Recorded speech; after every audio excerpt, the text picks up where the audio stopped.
Hey, Derek here from WayScript. In this one, let's see how we can use the variable storage module to save values in between your WayScript executions. Let's get started.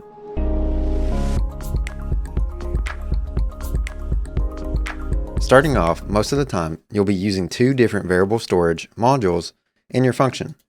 So we'll go ahead and add those first. The common use case of a variable storage module is to read in a value that changes throughout the course of your script and then write it back to your data storage.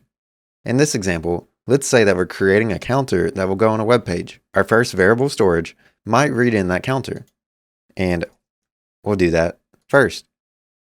We'll set a default value of 1.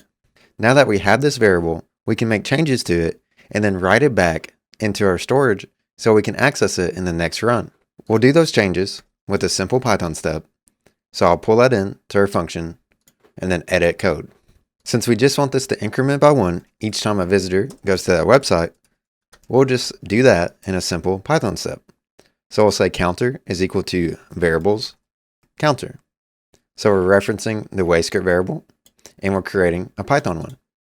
Now we'll write it back as the same variable name. So counter will be equal to that Python variable counter plus 1. Now when we run code, this counter should update to 2. Which it does. Now that we're updating it with each run, we need to go into our next variable storage, and this time we'll write the value of counter. Cool. So what we can do now is each time this runs, we're reading that value, which is currently at 2. We increment it, and then we would write it back as 3. So the next run would have a 3, and then a 4. If we want to attach this to a web page so you can view these results, we can use an HTTP trigger. This trigger will give us a URL and we'll need to return a response.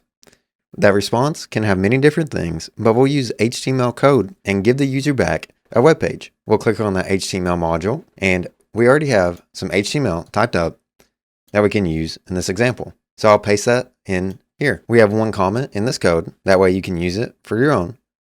And what we'll do where that comment is we'll drag in that variable of counter that we're creating in the previous step. Now we'll click on done editing. So we have our HTML code and we just need to return it to the user. We can do that with an HTTP response. This will end our function and we can just drag in our HTML code to the response content. Finally, now that we have our result, we can turn on our HTTP trigger. Awesome.